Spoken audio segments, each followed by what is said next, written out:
فدا کا ابی و امی یا رسول اللہ، ہم لوگ کہتے ہیں میرے ماں باپ آپ پہ قربان اے اللہ کے رسول، لیکن اس دعوے کے بعد داڑھیاں بھی مونڈتے ہیں، ٹوپیاں بھی اتارتے ہیں، پگڑیاں بھی ہٹاتے ہیں، اپنے کپڑوں کو بھی ایسا بنا لیتے ہیں جن سے اللہ کے نبی نے منع کیا ہے، اور اس سے آگے بڑھ کے ماں باپ کی نافرمانی کرتے ہیں، بیوی کے حقوق پامال کرتے ہیں، حرام کھاتے ہیں۔ اور جب دعوت دی جاتی ہے دین کی طرف، جب دین کی بات کی جاتی ہے تو کہتے ہیں یار سنت ہی تو ہے۔ ہمارے کتنے معاملات ہیں، داڑھی کیوں کاٹتے ہو؟ ارے بھائی سنت ہے، کوئی لازمی چیز تھوڑی ہے۔ ٹوپی کیوں نہیں پہنتے؟ ارے بھائی سنت ہے، کوئی لازمی چیز تھوڑی ہے۔ پگڑی کیوں نہیں باندھتے؟ ارے بھائی سنت ہے، کوئی لازمی چیز تھوڑی ہے۔ بھائی سیدھے ہاتھ سے کھانا کیوں نہیں کھا رہے؟ یا سیدھے ہاتھ سے کھانا سنت ہے، کوئی لازمی چیز تھوڑی ہے۔ آپ مجلس میں آئے سلام کیوں نہیں کیا؟ بھائی یار سنت ہے نا یار، کون سا کوئی واجب ہے، فرض ہے جو چھوٹ گیا تو گناہ ملے گی؟ سنت ہے، نہیں کیا تو نہیں کیا۔ کھڑے ہو کے پانی کیوں پی رہے ہو؟ ارے بھائی بیٹھ کے پانی پینا سنت ہے، نہیں پیا تو نہیں پیا۔ سنت کی حقارت کفر ہے، سنت کو ہلکا سمجھنا اپنے دل کے اندر یہ کفر ہے، اور سنت کو چھوڑنا یہ عشق کی کمی کی علامت ہے۔ ہم لوگ زبان سے دعویٰ کر رہے ہیں، دل اور دماغ ساتھ نہیں دے رہے، ہم لوگ جذبات اور جوش میں دعوے کر رہے ہیں۔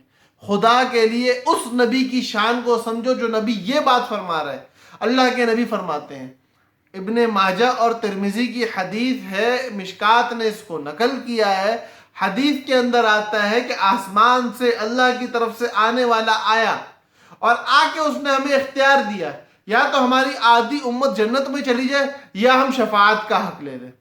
کیا مبارک نبی ہے، کیا مبارک شان والا نبی ہے، یا شفاعت کا حق لے لو یا آدھی امت جنت میں۔ آدھی امت کو جنت میں نہیں ڈلوایا، میرے نبی نے غریبوں کا، فقیروں کا، گناہگاروں کا، آپ کا اور میرا سوچا، اور فرمایا میں شفاعت کا حق لیتا ہوں، اور میری شفاعت ہر اس شخص کے لیے ہے جو شرک نہیں کرتا۔ تو اب میرے بھائیوں، میری بہنوں، خدا کا خوف کریں، ہم لوگ اس نبی کے بارے میں کیا کرتے ہیں؟ سنت ہی تو ہے۔ ہماری بہنیں پردہ نہیں کر رہی، ہم لوگ گانے سن رہے ہیں، ہم لوگ فلمیں دیکھ رہے ہیں، ہم لوگ سود کھا رہے ہیں، ہم لوگ رشوت کھا رہے ہیں، ہم ہر وہ کام کر رہے ہیں جس سے اللہ کے نبی منع کر کے گئے۔ یہاں تک کہ قبروں کا سجدہ کرنا، اللہ کے نبی کی شان کو بلند کر کے اللہ کے نبی کو ہی اللہ کا شریک بنا دینا۔ میرا نبی شرک سے نفرت کرنے والا، اسی کو اللہ کا شریک بنا دینا۔ خدا کا خوف کرو یار، اللہ سے ڈرو۔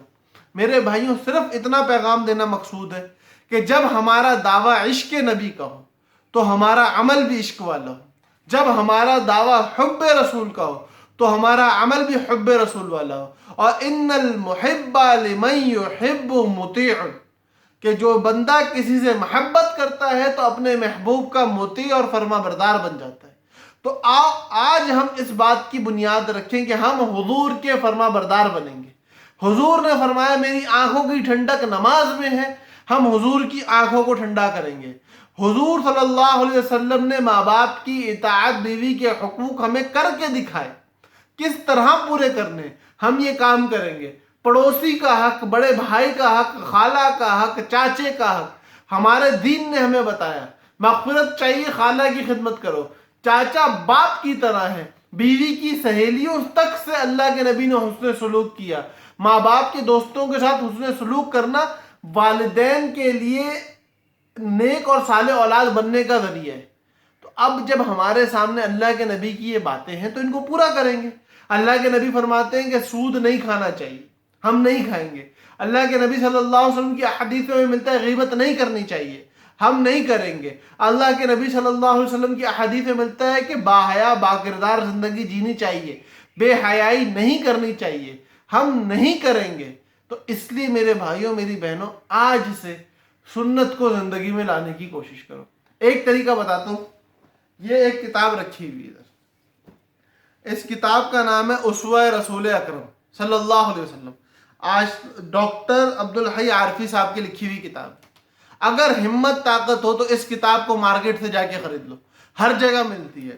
اب یہ ڈاکٹر عبدالحی عارفی صاحب مفتی تقی عثمانی صاحب کے شیخ ہیں، اور اس کتاب کے اندر صرف سنتیں، ہر چیز کی سنت اس کتاب میں موجود ہے۔ ایک کتاب ہے، خرید لو گے زندگی سنور جائے گی، اپنی زندگی میں لے آؤ، اس کو پڑھتے رہو۔ امید ہے بات سمجھ میں آ گئی ہوگی. پھر بھی کوئی بات پوچھنے کا موڈ ہو, پھر بھی کوئی بات سمجھنی ہو تو ضرور پوچھیے گا.